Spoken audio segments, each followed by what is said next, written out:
नमस्कार विद्यार्थी मित्रांनो. स्वागत आहे आपलं पुन्हा एकदा एम-पी-सी लायब्ररी या आपल्या यूट्यूब चॅनलमध्ये. आज आहे 10 नोव्हेंबर 2025. सुरू करूयात आजच्या चालू घडामोडी.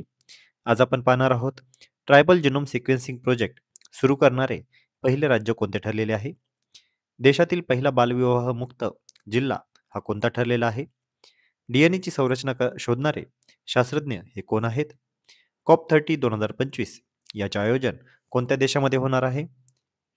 आणि IUCN नुसार गुड दर्जा मिळवणारे भारतातील पहिले आणि एकमेव स्थळ हे कोणते ठरलेले आहे. त्यामुळे आजचे अतिशय महत्त्वपूर्ण असे चालू घडामोडी आहेत. या संपूर्ण चालू घडामोडी सविस्तरपणे जाणून घेण्यासाठी व्हिडिओ शेवटपर्यंत अवश्य पहा. सुरू करूयात कालच्या एका प्रश्नाने. पूर्वी प्रचंड प्रहार हा युद्धाभ्यास कोठे पार पडणार आहे? तर याचं योग्य उत्तर आहे पर्याय क्रमांक 3 अरुणाचल प्रदेश. विद्यार्थी मित्रांनो, आपल्या भारतीय सैन्याद्वारे प्रचंड मोठ्या प्रमाणात वेगवेगळे युद्धाभ्यास सध्या पार पाडले जात आहेत आणि हे सर्व युद्धाभ्यास आपल्याला परीक्षेच्या अनुषंगाने अ, अतिशय महत्त्वाचे आहेत. आपल्याला याचे नाव आणि त्याचे ठिकाण हे आपल्याला विचारले जाऊ शकते आणि आता जो नुकताच सध्या खूप चर्चेमध्ये आहे असा पूर्वी प्रचंड प्रहार हा युद्धाभ्यास अरुणाचल प्रदेश या ठिकाणी पार पडणार आहे आणि कालच्या व्हिडिओमध्ये आपण याबद्दल सविस्तरपणे जाणून घेतलं आहे.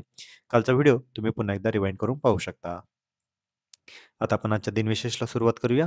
10 नोव्हेंबर 1848 हा दिवस सुरेंद्रनाथ बॅनर्जी यांची जयंती म्हणून साजरा केला जातो.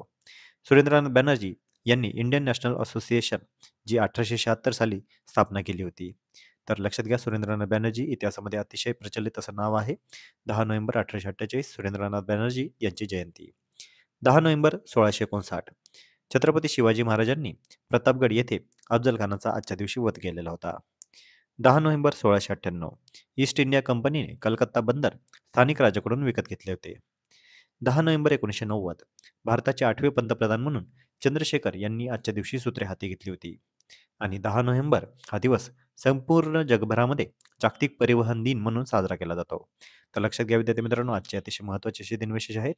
सुरेंद्रनाथ बॅनर्जी यांची जयंती, अफजल खानाचा वध, ईस्ट इंडिया कंपनीकडून कलकत्ता बंदर विकत घेतलं, 8वे पंतप्रधान चंद्रशेखर यांनी सूत्रे हाती घेतली आणि जागतिक परिवहन दिन.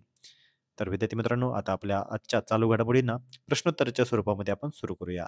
प्रश्न क्रमांक पहिला. ट्रायबल जिनोम सिक्वेन्सिंग प्रोजेक्ट सुरू करणारे पहिले राज्य कोणते ठरलेले आहे? तर यासाठीचे पर्याय आहेत पर्याय क्रमांक 1 तामिळनाडू, पर्याय क्रमांक 2 महाराष्ट्र, पर्याय क्रमांक 3 केरळ आणि पर्याय क्रमांक 4 गुजरात. तर याचं योग्य उत्तर आहे पर्याय क्रमांक 4 गुजरात. तर विद्यार्थी मित्रांनो, ट्रायबल जिनोम सिक्वेन्सिंग प्रोजेक्ट हा सध्या चर्चेमध्ये आहे आणि हा प्रोजेक्ट सुरू करणारे गुजरात हे देशातील पहिले राज्य बनलेले आहे. याचा उद्देश काय आहे? तर आदिवासी समुदायामध्ये आढळणारे आजार समजून घेणे आणि चांगले उपचार त्यांना प्रदान करणे. गुजरातमधील 17 जिल्ह्यांतील 2000 आदिवासी व्यक्तींच्या जिनोमचे अनुक्रमण करेल. गुजरात बायोटेक्नॉलॉजी रिसर्च सेंटरद्वारे हा प्रकल्प राबवण्यात येणार आहे. हा प्रकल्प 2025-26च्या गुजरात राज्य बजेटमध्ये मंजूर करण्यात आला होता. गुजरातचे सध्याचे मुख्यमंत्री आहेत भूपेंद्रभाई पटेल आणि गुजरातचे सध्याचे राज्यपाल आहेत आचार्य देवव्रत. गुजरात विधानसभामध्ये 182 जागा आहेत, ज्यामध्ये राज्यसभा यातील राज्यसभेच्या देखील 11 जागा आणि लोकसभेच्या देखील 26 जागा गुजरातच्या आहेत. लक्षात घ्या, आपल्याला गुजरातबद्दल सध्या चर्चेमध्ये आहे. वेगवेगळ्या कारणांनी, चांगल्या गोष्टींनी आणि सध्या तेथील संपूर्ण मंत्रिमंडळ हे बदललेले आहे. त्यामुळे आपल्याला गुजरात या राज्याबद्दलची माहिती सविस्तरपणे असणं गरजेचं आहे. प्रश्न क्रमांक 2. देशातील पहिला बालविवाहमुक्त जिल्हा हा कोणता ठरलेला आहे? तर यासाठीचे पर्याय आहेत पर्याय क्रमांक 1 रायपूर, पर्याय क्रमांक 2 बालोद, पर्याय क्रमांक 3 बिलासपूर आणि पर्याय क्रमांक 4 जबलपूर. तर या प्रश्नाचे योग्य उत्तर आहे पर्याय क्रमांक 2 बालोद. तर बालोद हा जो जिल्हा आहे हा देशातील पहिला बालविवाहमुक्त जिल्हा हा ठरलेला आहे. बालोद हा जिल्हा छत्तीसगड या राज्यातील आहे आणि हा देशातील पहिलाच बालविवाहमुक्त झालेला आहे. छत्तीसगड राज्य सरकारने याची नुकतीच घोषणा केली. सर्व 436 ग्रामपंचायती आणि 9 शहरी स्थानिक स्वराज्य संस्थांना औपचारिक प्रमाणपत्र याद्वारे दिले गेलेले आहे. गेल्या 2 वर्षांमध्ये बालोद जिल्ह्यात बालविवाहाचे एकही प्रकरण आढळलेले नाहीये. छत्तीसगड राज्याबद्दल माहिती पाहूया. छत्तीसगडची राजधानी आहे रायपूर. छत्तीसगडची स्थापना ही 1 नोव्हेंबर 2000 या दिवशी करण्यात आली होती. मध्य प्रदेश या राज्यातून छत्तीसगड हे राज्य वेगळे करण्यात आले होते. छत्तीसगडचे सध्याचे मुख्यमंत्री आहेत विष्णुदेव साई. छत्तीसगडचे राज्यपाल आहेत रामेन डेका. छत्तीसगड राज्याचे विधानसभेच्या 90 जागा आहेत, तर लोकसभेच्या 11 आणि राज्यसभेच्या 5 जागा आहेत. तर लक्षात घ्या, बालोद देशातील पहिला बालविवाहमुक्त जिल्हा. प्रश्न क्रमांक 3.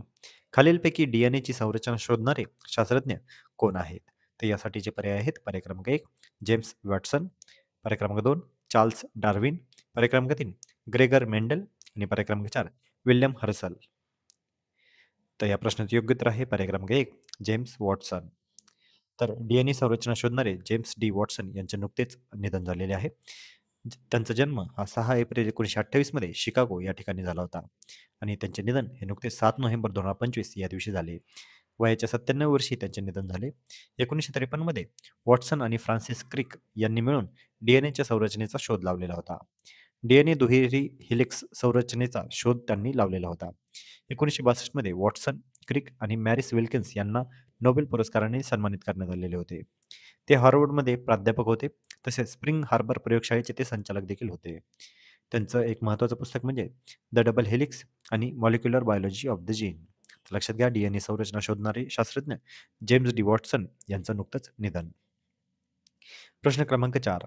COP30 2025 याचे आयोजन कोणत्या देशामध्ये होणार आहे? तर यासाठीचे पर्याय आहेत. पर्याय क्रमांक 1 भारत, पर्याय क्रमांक 2 ब्राझील, पर्याय क्रमांक 3 रशिया आणि पर्याय क्रमांक 4 चीन. तर या प्रश्नाचं योग्य उत्तर आहे पर्याय क्रमांक 2 ब्राझील. COP30 याचं आयोजन नुकतेच आता ब्राझीलमध्ये होत आहे.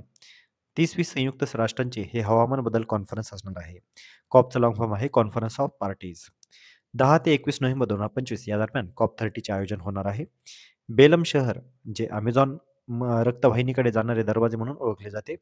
या बेलम शहरामध्ये हे COP30चे आयोजन केले जाणार आहे. आणि या COP30चे अध्यक्ष आहेत आंद्रे कोरिया डोलागो.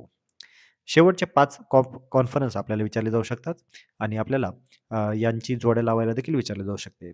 जसा कालच्या परीक्षेमध्ये आपल्याला ब्रिक्स परिषदांबद्दल माहिती विचारली होती, तशाच पद्धतीने COPचे आयोजन मागील 3 ते 4 वर्षातील कुठे-कुठे झालेले आहे, हे देखील आपल्याला माहिती असणं गरजेचं आहे. तर COP29 हे बाकू, अझरबैजान या ठिकाणी झालेले होते. COP28 हे दुबई, संयुक्त अरब अमिरात, UAE या ठिकाणी झालेले होते. COP27 हे शर्म अल शेख, इजिप्त या ठिकाणी झाले होते. COP26 हे ग्लासगो, युनायटेड किंगडम या ठिकाणी झाले होते. तर COP25 हे माद्रिद, स्पेन या ठिकाणी झाले होते. तर लक्षात घ्या आणि COP30 याचं आयोजन आता बेलम, ब्राझील या ठिकाणी होणार आहे. तर आपण संपूर्ण COPबद्दल माहिती पाहिलेली आहे. प्रश्न क्रमांक 5. IUCNच्या अहवालानुसार गुड हा दर्जा मिळवणारे भारतातील एकमेव स्थळ हे कोणते ठरले आहे? तर यासाठीचे पर्याय आहेत. पर्याय क्रमांक 1 सुंदरबन राष्ट्रीय उद्यान, पर्याय क्रमांक 2 पश्चिम घाट, पर्याय क्रमांक 3 कांचनगंगा राष्ट्रीय उद्यान आणि पर्याय क्रमांक 4 काझीरंगा राष्ट्रीय उद्यान. तर या प्रश्नाचं योग्य उत्तर आहे पर्याय क्रमांक 3 कांचनगंगा राष्ट्रीय उद्यान. तर कांचनगंगा राष्ट्रीय उद्यानाला नुकतेच IUCN कडून गुड दर्जा प्राप्त झालेला आहे. आंतरराष्ट्रीय निसर्ग संवर्धन संघटना म्हणजे IUCN हिने नुकतेच जाहीर केलेल्या जागतिक नैसर्गिक वारसा स्थळांच्या अहवालामध्ये कांचनगंगा राष्ट्रीय उद्यानाला गुड असा सकारात्मक दर्जा दिलेला आहे. विशेष म्हणजे हा दर्जा मिळवणारे कांचनगंगा हे भारतातील एकमेव उद्यान ठरलेले आहे. तर याचसोबत दुसरीकडे पश्चिम घाट आणि सुंदरबन यांसारख्या इतर महत्त्वाच्या वारसा स्थळांबाबत गंभीर चिंता व्यक्त करण्यात आलेली आहे. सिक्कीममध्ये वसलेले कांचनगंगा राष्ट्रीय उद्यान हे हिमालयातील एक अप्रतिम जैवविविधतेचे केंद्र आहे. तर लक्षात घ्या विद्यार्थी मित्रांनो आपल्याला परीक्षेमध्ये एन्व्हायरमेंट या घटकामध्ये हा प्रश्न विचारण्यात येऊ शकतो. कांचनगंगा राष्ट्रीय उद्यानाला IUCN कडून गुड हा दर्जा प्राप्त झाले आहे. विद्यार्थी मित्रांनो अतिशय महत्त्वाचे असे आजचे चालू घडामोडी होते. तर आजच्या अतिशय महत्त्वपूर्ण चालू घडामोडीवर आधारित आता तुम्हाला एक प्रश्न विचारणार आहे, ज्याचे तुम्ही उत्तर सर्वांनी कमेंटमध्ये द्यायचे आहे.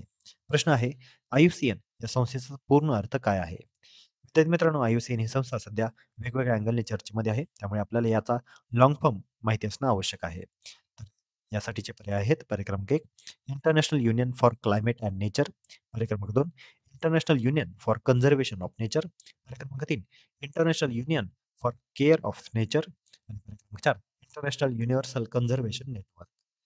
प्रश्नाचं योग्य उत्तर तुम्ही सर्वांनी आता कमेंटमध्ये द्यायचं आहे. जे कोणीही विद्यार्थी या प्रश्नाचं योग्य उत्तर कमेंटमध्ये देतील त्यांच्या कमेंटला नक्कीच लाईक देखील देण्यात येईल. तर विद्यार्थी मित्रांनो या होत्या आजच्या चालू घडामोडी. तर अशाच अधिकाधिक इन्फॉर्मेटिव्ह कंटेंटसाठी आपले MPSC लायब्ररी या YouTube चॅनलला सबस्क्राईब करायला अजिबात विसरू नका. धन्यवाद.